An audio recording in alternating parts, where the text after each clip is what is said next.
eh bien, il y avait aussi des ânes qui étaient sous le fardeau, parce que ces ânes-là, on peut voir, les montagnards sont servés, c'est ce que j'ai dit encore tout à l'heure, et puis que le joug était lourd. Et on voit là que l'âne, eh bien, il courbe son épaule sous le fardeau. Il n'a pas peur de courber son épaule pour aider le Seigneur, parce que dans ce monde-là, le monde aussi, eh bien, nous pose des fardeaux. Mais ces fardeaux-là, on s'en débarrasse. Alléluia. On va plutôt être ouvrier du Seigneur. Un bon ouvrier qui, Issachar, est représenté comme quelqu'un de vigoureux. Genèse 49, versets 14-15. Job 6,5. Le Seigneur a enlevé les liens de l'âne sauvage. Job 6,5, qui était attaché à la porte. Alléluia. À la porte de la ville. Job 6, verset 5. Alléluia. Le Seigneur, il l'a libéré pour l'affranchir. Job 39, versets 8 à 15. Il a franchi aussi le bœuf, qui était dans la fosse, avec l'âne. Alléluia. Et avec sa brebis. C'est pour ça qu'il dit le jour du sabbat, je suis venu rechercher, le jour du sabbat, je travaille pour enlever mes brebis, mes ânes, mes bœufs qui sont tombés dans la fosse. Alléluia. Pourquoi guéris-tu le jour du sabbat? Parce qu'on voit qu'il avait guéri un homme le jour du sabbat, et le Seigneur, il prend l'homme qu'il avait guéri pour quelqu'un qui était tombé dans la fosse, et c'est pour ça qu'il dit, je suis venu les enlever de la fosse, les guérir spirituellement pour qu'ils puissent me reconnaître, m'entendre, me parler, parce que vous êtes des sourds et des muets. Alléluia, vous ressemblez à vos statuts. C'est ce qui est écrit dans Matthieu 13. La parole de Dieu nous dit, l'homme a des yeux pour voir, des oreilles pour entendre, il n'entend pas, il est pareil à la statue. 1 Corinthiens 9, 9. Alors c'est vrai que l'âne poney son possesseur, c'est-à-dire le Christ. L'âne, la crèche, la bergerie, le Christ, de son maître, du rabbi, de celui qui enseigne son peuple. Alléluia. Mais la parole de Dieu a dit que le peuple rebelle ne connaît rien. Mais le Seigneur, lui, l'a franchi. Job 39, versets 8 à 15. Alléluia. Alors on peut dire que Salomon, lui, il était monté sur une mule. La mule est engendrée par un âne et une jument. Un roi 1, 33. Et la Bible, elle dit dans Ismaël, il est un âne sauvage. Vous voyez, tous les hommes représentent des ânes. Genèse 16, verset 12. Et l'âne sauvage, on retrouve dans Galates 4, 21 à 31, Agar, la chair. Agar, c'est sa mère. C'est la mère d'Ismaël, l'égyptienne, l'Arabie, qui n'est pas domptée. Voilà, elle n'était pas domptée, celui-là. Elle n'est pas domptée, il est sauvage carrément. Il n'est pas domestiqué, Jésus ne peut pas monter dessus. Et vous, le Seigneur, d'ailleurs, il n'a pas monté dessus parce qu'il l'a rejeté, le Seigneur. Alléluia, c'est de l'or et de l'argent rejeté, la Bible dit. C'est pour ça que l'or et l'argent, ça représente au Seigneur. Quand vous mettez de l'argent rejeté, vous recherchez dans la Bible, vous allez voir que c'était Lévi qui était rejeté, il n'avait pas été épuré, et l'or et l'argent, ça représente l'homme. Ismaël, c'était un arbre sauvage. Genèse 16, verset 12. C'était l'Égypte, Apocalypse 11, 8, Galates 4, 21 à 31, Genèse 10, 6 à 20. C'est Canaan. Alors bien que le Seigneur a fait de toutes les nations des disciples, Matthieu 28, 19, et que l'évangile a été annoncé au monde entier, Marc 16, verset 15, Acte 1, 8, tous n'ont pas obéi à la bonne nouvelle. Romains 10, verset 21. Donc, ces ânes-là, le Seigneur ne monte pas dessus, ils sont toujours sauvages, ils errent là-bas sans maître, il n'y a pas de maître, c'est sauvage, c'est farouche, ça ne comprend rien, c'est têtu, c'est nul.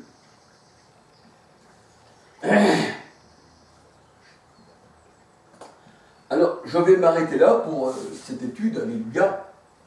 Je vais m'arrêter là pour cette étude. Ceux qui comprennent la parole de Dieu ont tout de suite compris. Ceux qui ne sont pas au Seigneur ne comprendront pas, comme les ânes sauvages. Alléluia. Jésus ne peut pas monter sur eux, il ne peut pas les envoyer. Il peut pas... Parce que quand on va quelque part, nous sommes des ânes domestiqués, nous apportons la parole du Seigneur. Celui qui nous écoute, vous écoute. Celui qui vous rejette, me rejette. Alléluia.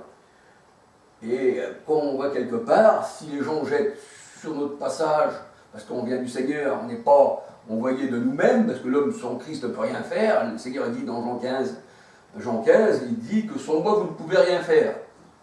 Et il nous donne ses ordres par l'Esprit. Acte 1, verset 2, acte 16, 6, 7. Et écoutez ce que l'Esprit dit aux églises. Dans Apocalypse 2, 7 à 18, voici ce que dit le Fils de Dieu. Apocalypse 2, 17. Donc l'Esprit, c'est le Christ. 2 Corinthiens 3, 17. Or le Seigneur, c'est l'Esprit. Celui qui n'a pas l'Esprit du Christ ne lui appartient pas. Romains 8, verset 9. Alors soyez bénis. Mais j'aurais voulu encore parler, alléluia, vous dire quelque chose, mes frères et sœurs. Vous savez qu'il y a l'œcuménisme, toutes ces choses-là. Il y a la maison d'Abraham, à Abu Dhabi. Nous savons que le pape, il a réuni tout sous sa robe. Le pape a tout réuni sous sa robe, toutes les religions, bouddhistes, enfin tout ce que vous voulez, musulmans, baptistes, anabaptistes, protestants, enfin, ils sont tous sur le giron de la robe du pape. C'est pour ça qu'il l'appelle Papa. Nous n'avons qu'un seul Père, c'est le Christ, alléluia. Alors il l'appelle Papa, et nous savons que ils veulent faire une nouvelle religion dans l'œcuménisme. Et j'ai eu des informations comme ça sur YouTube. Alors maintenant, ça va vous vérifier, parce que ce qui est charnel comme ça, j'en suis pas sûr, mais ça à vous de comprendre. Eh bien, il y en a, paraît-il, qui veulent réécrire la Bible avec l'intelligence artificielle. Alors, quand vous regardez la chaîne YouTube, son titre, c'est « Les fins dernières ». Vous mettez sur YouTube, titre « Les fins dernières », eh bien, on nous parle qu'il y a des personnes qui vont créer, avec l'intelligence artificielle, eh bien, une nouvelle Bible, créée par l'intelligence artificielle. Donc, une Bible matérielle pour les hommes matériels, des paroles factices pour des hommes factices. Alors, si c'est vrai, soyons sur nos gardes, parce que sûrement que les vraies Bibles, on va les faire disparaître. Mais ils ne pourront pas parce que la parole de Dieu demeure éternellement. Alléluia. Alors, vous mettez sur YouTube les fins dernières. Les fins dernières. Si cette chaîne-là n'est pas enlevée, bien sûr. Maintenant, peut-être qu'ils l'ont enlevée. Et vous mettez aussi sur la chaîne YouTube François Cottard. Cottard, C-O-T-A-R-D. Alors, vous mettez sur la chaîne François Cottard.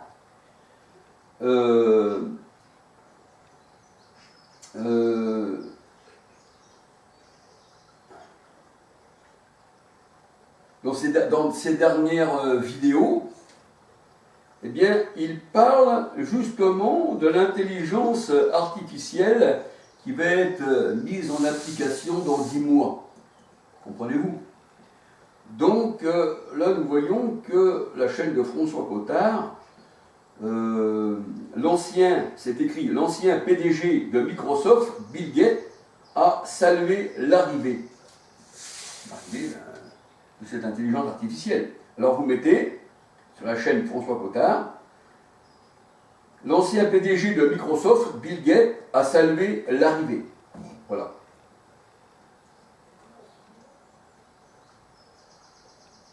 Et on peut dire que l'intelligence artificielle, eh bien, c'est l'esprit humain qui a créé ça. C'est l'esprit humain. L'esprit humain peut créer même des choses qui lui dépassent. Alléluia. Matthieu 16, versets 2 à 23, parce que c'est Satan, l'esprit humain. C'est la pensée de l'homme. Matthieu 16, versets 2 à 23. Colossiens 1, 21. Mais, comme on dit, la parole de Dieu, tout ce qui est de Dieu, tout ce qui se fait, tout ce qui peut y avoir dans le monde, Dieu est à l'œuvre. Pourquoi? Parce que la parole de Dieu, elle dit que la malédiction de Dieu est tombée sur un monde impie. Et cette terre, c'est le séjour des morts. Et j'ai vaincu le monde. Et moi, je suis d'en haut, et eux sont d'en bas. Eux sont dans les ténèbres d'en bas, et vous êtes dans la lumière d'en haut, dit le Seigneur. Alléluia. Mais je vais faire aussi une vidéo sur le séjour des morts, sur la fosse, la prostituée, la géhenne, l'enfer, enfin, tout ce que vous voulez. Pour bien vous expliquer que c'est vraiment ici que ça se passe. C'est ici la séparation d'en bas d'avec d'en haut. Alléluia. Alors, voyons voir encore que c'est la pensée de l'homme qui est Satan. Matthieu 16, versets 20 à 23. Matthieu 16, verset 20 à 23. Colossiens 1, 21. Éphésiens 2, verset 3. Mais nous ne sommes plus, avant on faisait partie de ces gens-là, Éphésiens 2, 3, mais nous ne sommes plus de leur nombre satanique. Nous avons, nous maintenant, non la pensée de l'homme, mais la pensée du Christ. 1 Corinthiens 2, verset 16. Alléluia. Alors, pendant que j'y suis aussi, j'aurais voulu, parce qu'il y a une personne qui a mis sur les commentaires de ma chaîne, il dit, voici, lorsque toi tu étais, parce que moi j'avais fait un témoignage, que j'étais en prison, mais que le Seigneur m'a sorti de prison, et que c'est lui qui m'a choisi, mais que c'est pas moi qui l'ai choisi. Un peu comme Paul, connaissait pas le Seigneur il l'a sorti des pharisiens, et quand il était sur le chemin de Damas, il disait, qui es-tu Seigneur? Je suis Jésus qui persécute. Donc on voit que c'est pas Paul non plus qui choisit, mais c'est le Seigneur qui nous choisit avant que l'on soit né. Mais on ne le sait pas. Et à un moment donné, le Seigneur il nous sort, si on est des élus. Alléluia. Mais là, cet homme me dit, là, ou cette personne, sans la critiquer, sans avoir de la haine pour cette personne, bien au contraire, que le Seigneur la bénisse, alléluia. Il me dit, moi, pendant que tu étais en prison, parce que comme j'ai fait un témoignage sur mes vidéos, qu'il a regardé mon témoignage, il dit, pendant que toi tu étais en prison, moi j'étais à Agen en train d'étudier. Mais vous savez que le protestantisme, les catholiques, les religions, on retrouve aujourd'hui, même les musulmans n'existaient pas au temps du Christ. Alors je pourrais dire à cette personne, sans la critiquer sur le nom français, pendant que tu étais en train d'étudier à Agen, Jésus-Christ, notre Sauveur, lui, il enseignait ses disciples déjà il y a 2000 ans. Pendant que toi, tu étais dans les girons, eh bien, on va dire, de Gien, qui est un membre de la grande prostituée, parce qu'il y a l'écuménisme, et ceux qui font l'écuménisme sont attachés à la chair, à la prostituée, à l'adultère. 1 Corinthiens 6, verset 13 à 19, à la fausse, proverbe, par proverbe, Jérémie 23, 37, il me semble. La fausse, c'est la prostituée. La prostituée, c'est celle qui est assise sur les grandes eaux. Apocalypse 17 à 15, sur les nations, sur les foules. Eh bien, ces religions-là n'existaient pas au temps du Seigneur. Alléluia. Donc, tu pouvais étudier, mais tu étudies dans des religions où il n'existait pas au temps du Seigneur. Alléluia. Mais sans vouloir t'offenser, au contraire, que le Seigneur te bénisse. Alléluia. Je ne t'en veux pas. Jamais, j'en veux pas aux gens. Et quand je dis, moi, qu'il marie les homosexuels, parce que la parole de Dieu nous dit que si tu regardes une femme, déjà pour la désirer dans ton cœur, tu as déjà commis l'adultère avec eux, mais en plus, si vous êtes un seul corps, la parole de Dieu a dit quand l'Église est un corps, le corps du Christ, ça c'est l'Église qui est sans tache ni ride. 1 Corinthiens 12, verset 12 à 27, quand un membre souffre, tous souffrent. Et le corps, il est constitué de plusieurs membres. Tu es dans un corps qui n'est pas au Seigneur. C'est un cadavre, c'est l'Égypte. C'est Galates 21 à 31, Apocalypse 11, 8. C'est Genèse 6, verset 10 à 20, qui est Canaan, qui est mort, c'est la chair. Galates 21 à 31. C'est Ismaël. Spirituellement. Mais quand tu fais partie d'un corps qui est constitué dans l'œcuménisme, et que tu convoites, et que tu as la charte, parce qu'on voit, je vais donner même les versets, pas les versets, les vidéos où on voit que l'Église, on ne peut pas appeler l'Église, le mot Église veut dire simplement assemblée, que cette assemblée qui est une synagogue pour le Seigneur et pour moi de Satan, c'est-à-dire des adversaires, parce que Satan, c'est simplement, on veut dire adversaire, pas quelqu'un qui est contre vous. Hein. Le Seigneur il a dit à Pierre, arrière de moi Satan, Pierre il n'avait pas possédé Jésus, c'était simplement sa pensée, hein, dans Matthieu 16, 20 à 23, Colossiens 1, 21. Or nous avons la pensée de Christ. Mais je veux dire par là, quand tu es rattaché à une religion qui est elle-même rattachée à l'œcuménisme, et puis que maintenant, il y a dans tout cet écuménisme-là, eh bien, chacun pense comme il veut, c'est une bataille d'esprit différent là-dedans. Alors ils disent qu'il y a l'œcuménisme, et chacun veut rester à sa place. Un peu comme on voit l'Europe, qui est représentée par la déesse Europa. C'est une femme aussi, hein. Pour ça que le Seigneur il prend souvent les femmes pour les prostituées. Eh bien c'est pareil, on voit qu'ils sont tous ensemble, mais ils se battent les uns contre les autres. Et ils font tous partie d'un même troupeau pour aller à l'abattoir. Alors, puisque tu fais partie et que tu défends, mais que tu ne défends pas le Seigneur, eh bien quand tu fais partie de ces gens-là, si tu as voté déjà pour le mariage homosexuel, quand dans la Bible il n'y a aucun mariage, on ne voit jamais un disciple du Seigneur, un ministre du Christ pour marier hommes et femmes, ça n'existe pas dans la parole de Dieu. Le mariage dans la parole de Dieu, comme les hommes font aujourd'hui, les pasteurs, ça n'existe déjà pas. Alors, marier en plus des hommes et des femmes, le Seigneur dit c'est une abomination. Alléluia. Hein, tu ne commettras pas de choses. Hein, et d'ailleurs, le Seigneur dit celui qui va avec l'homme et la femme qui va avec l'homme, c'est une abomination. C'est Sodome et Gomorrhe. Et là, nous voyons que tu fais partie de ce camp adverse des ténèbres. Mais si le Seigneur te sort, tu ne peux pas sortir de toi-même. Pour ça, le Seigneur disait à ses disciples dans Jean 15, versets 16-19, ce n'est pas vous qui m'avez choisi, mais c'est moi qui vous ai choisi. Paul n'a pas été choisi à Christ, puisqu'il était contre lui, et quand il l'a rencontré, il disait qui es-tu, Seigneur? Et après, Paul il a regardé tout ce qu'il était comme de la boue. Mais si tu ne sors pas, ça veut dire que tu n'es pas choisi. Ça veut dire que tu dois rester dans ce corps mort. Et la Bible dit que quand tu regardes une femme pour la convoiter et que tu t'attaches à la prostituée, tu es avec elle une seule chair. Hein, dans 1 Corinthiens 6, 13 à 19. Alléluia. Alors voyons voir dans Matthieu 5, 27, 28, 29. Matthieu 5.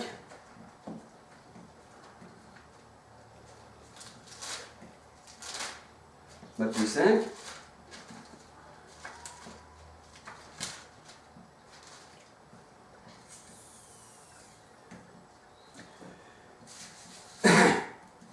Matthieu 5, versets 27, 28, 29. Vous avez appris qu'il a été dit, tu ne commettras point d'adultère. L'adultère, c'est de se rallier par l'œcuménisme aux religions du monde. Un peu comme, on va dire, Israël, qui devait servir le Seigneur, s'est rallié, comme Salomon, hein, qui a pris toutes les femmes de toutes les religions. Et là, le Seigneur, ça ne lui déplaisait pas. Et on voit que Salomon, eh bien, a été mis de côté. Mais c'est exactement pareil. Hein. Si tu regardes une femme, vous avez été appris qu'il a été dit tu ne commettras pas d'adultère. Matthieu 5, 27. Matthieu 5, 28. Mais moi je vous dis que quiconque regarde une femme pour la convoiter a déjà commis adultère avec elle dans son cœur. Simplement, si tu la regardes, même si tu ne fais pas partie, même si tu ne l'as pas fait, déjà tu as regardé dans ton cœur, déjà dans ta pensée, tu étais déjà d'accord pour coucher avec elle. Alors, marier les homosexuels, quand tu fais le communisme, c'est comme si tu es d'accord avec elle, avec sa seule chair, avec son esprit qui appartient au monde, son esprit qui n'est pas celui de Dieu, Jude 19, eh bien, tu commets l'adultère. Ce que le corps fait, tu le fais. Le Seigneur dit, l'Église, quand un membre souffre, les membres souffrent, en entier souffrent.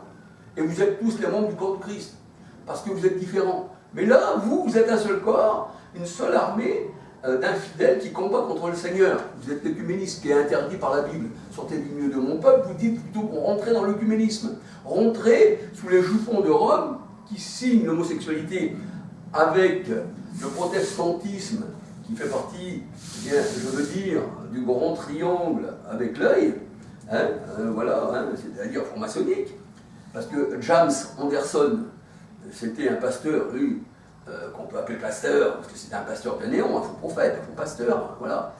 Eh bien, lui, James Anderson, il est le père, on va dire, eh bien, de la franc-maçonnerie, c'était un protestant. Un peu comme Clément le Cossec, tout ça, c'est envoyé ça par les hautes cours. Et c'est pour ça qu'on retrouve tous les gens qui appartiennent à la Vieille Lumière serrer la main dans les hautes cours, et le ministre des cultes, c'est le ministre de l'Intérieur. C'est le ministre qui s'occupe de toutes les religions qu'il y a ici en France, dans le monde, pas dans le monde, mais en France. Le ministre de l'Intérieur, il s'occupe des religions françaises. Mais toutes les religions, c'est bien musulmans, et ça c'est l'écuménisme. Et ça c'est votre ministre. C'est lui qui vous dirige. Et il dit, voici, il faut marier les homosexuels, alors vous le ferez. Le pape, il fait partie de tout ça.